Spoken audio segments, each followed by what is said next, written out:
Tofi, oui, c'est un tophus. Tophus, qu'est-ce que ça veut dire? C'est le nom qu'on donne pour désigner les dépôts extracellulaires de un mélange de cristaux durables de sodium, de cellules qu'ils ont boulottées, des macrophages, de dépôts de protéines, et ça donne des espèces d'amas amorphes, jaunâtres. Quand ils sont sous la peau, on peut des fois les voir par transparence. Quand ils sont plus profonds, on ne les voit pas. Là, dans le cas présent, c'est un tophus de localisation très typique au niveau du tendon patellaire. Ça peut être également très fréquemment retrouvé au niveau des genoux, dans les tendons quadricipitaux. C'est caractéristique comme image, avec un aspect blanchâtre, rond, sur les deux plans que je vous ai montré, en axial et en sagittal, entouré d'un halo qu'on appelle hypoécogène en échographie.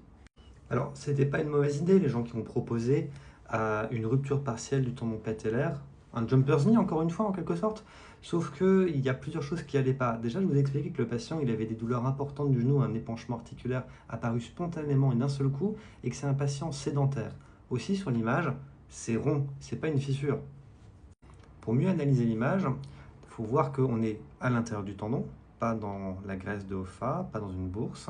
On est proche de son insertion et on a un truc qui est blanc avec des petits points plus blancs, un piqueté hyper-échogène, c'est le terme en échographie pour désigner ce qui est blanc, entouré d'un halo hypoéchogène qui correspond à l'inflammation chronique liée à la présence du dépôt.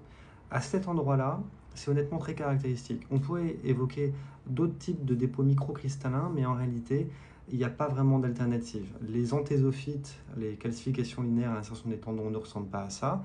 Les dépôts d'hydroxyapatite sont beaucoup plus denses et bloquent complètement les ultrasons, alors que là, au contraire, on voit un espèce de renforcement postérieur.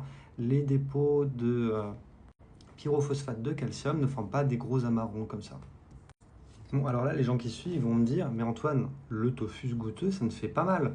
Et c'est exact, ce patient, il a pas mal à cause de ton tophus. Ok, ça fait une petite inflammation chronique à cet endroit-là, mais il n'a pas une douleur au genou hyper invalidante à cause de la présence d'un tophus dans son tendon patellaire.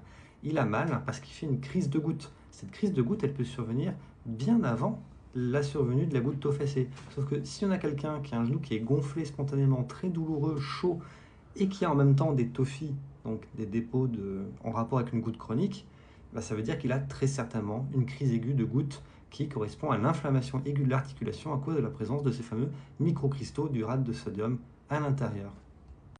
L'intérêt de ce cas clinique, c'est de montrer l'image d'un tophus goutteux qui nous permet de faire le diagnostic de l'accès de goutte. Le truc, c'est qu'on n'a pas forcément besoin d'avoir des tophies pour avoir des accès de goutte, mais il faut comprendre aussi que l'aspect en radio de quelqu'un qui a une première crise de goutte et qui n'a pas donc de tophie, eh bien, il sera pratiquement parfaitement normal à part l'épanchement articulaire. On voit très très mal les calcifications de gouttes en radiographie, elles sont très transparentes, et c'est pour ça que l'échographie est utile pour repérer ce genre de choses. Ce qu'on peut voir également, et qui n'est pas présenté sur les images, c'est de fines lignes échogènes blanches à la surface du cartilage. Il n'y avait pas ça chez ce patient, mais ça permet de détecter la présence de cristaux de gouttes avant d'avoir des images visibles en radiographie ou des tophies. Voilà, merci pour votre attention.